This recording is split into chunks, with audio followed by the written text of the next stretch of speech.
আমাদের গাছ থেকে এই মুম্বা মরিচটা ছিঁড়েছি। মরিচ কিন্তু এমনি মরিচ, মুম্বা মরিচ না, লাল টকটকা ছিল আমাদের গাছে। আমি পেরে আনছি ভর্তা করবো বলে, আমি মা বাবার জন্য ভর্তা করবো। আমি ভর্তা করব, আমি একা একা ভর্তা করবো। দেখাই একবার, মানে এতটা লাল হয়েছে, মানে অনেকটা বেশি লাল। একটাই ধরেছিল গাছে এরকম টকটকা লাল টক হয়েছে, তাই তুলে নিয়ে আনছি খাওয়ার জন্য। আমি তো কোনো ফিল্টার নেই, কোনো ফিল্টার নেই এখানে আমার মুখে, কোনো ফিল্টার নেই, কোনো ফিল্টার নেই, কোনো ফিল্টার নাই। আমি আসল দেখতে এরকমই এরকমই। এই জামাটা পরেছি খারামনির বানানো, মরিচ একদম টকটকা আমাদের গাছে পড়েছিল, আমাদের সাদের ওই গাছে।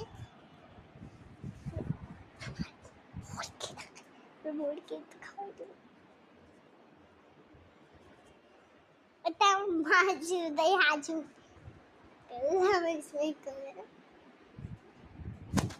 আচ্ছা গাইস, আমি হচ্ছে মুম্বা মরিচটা পেয়ে, এটা মরিচ, আমি লাল টকটকা মরিচটা পেয়েছি।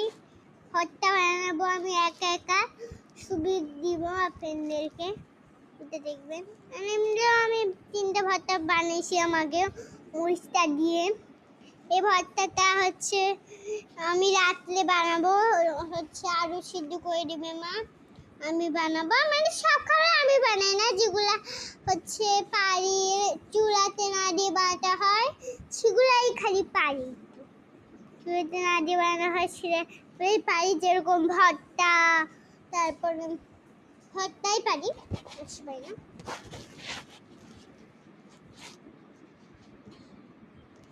আর হচ্ছে সব রান্না আমি করি না, মানে সব রান্না আমার মাই করে, আমি এমনি খালি ভর্তাটা বানাই দিই।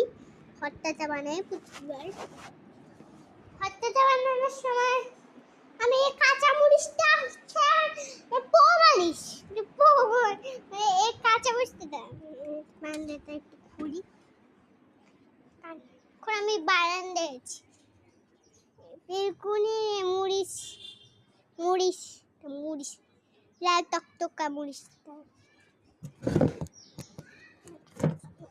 আমার বারান্দায়, সত্যি বারান্দা। এদিক দেখি রান্না দেখতে পাচ্ছেন, চুল চুল থাকবে, হ্যাঁ কি আর চুল থাকতো। Tata guys, bye bye, good bye.